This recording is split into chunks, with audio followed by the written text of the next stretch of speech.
Makina po ito ng Suzuki Smash 115cc. Isa-isahin po natin yung wiring diagram or wiring connection ng ating stock CDI nya. Ito po ang kanyang stock CDI. May 6 na wire po ito, 6 wire. Yan.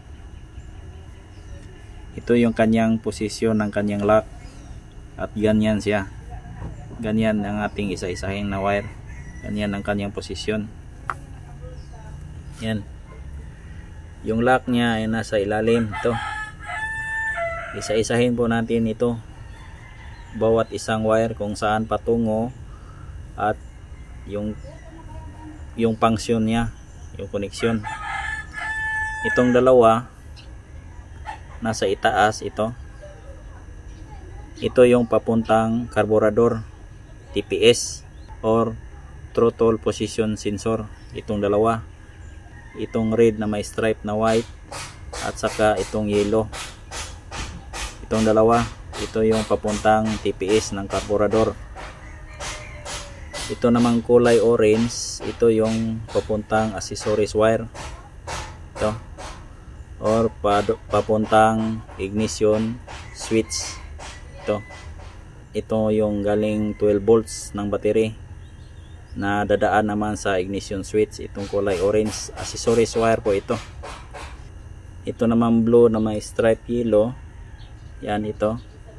Blue na may stripe na yellow. Ito yung pulser.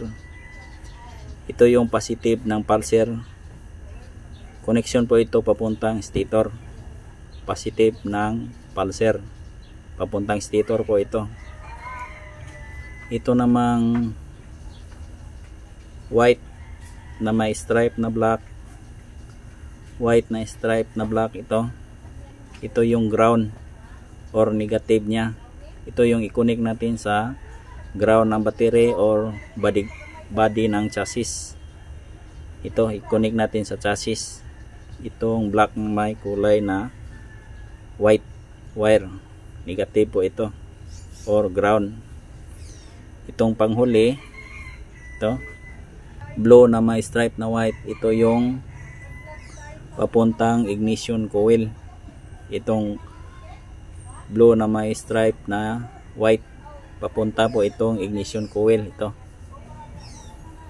ignition coil, din spark plug. Ito yung isa.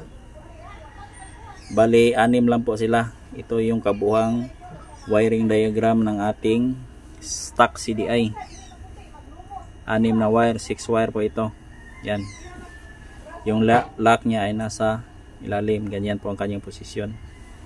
Yan lang po ang 6 na connection niya ng ating stock CDI. Wiring diagram or connection ng ating Suzuki Smash 115cc.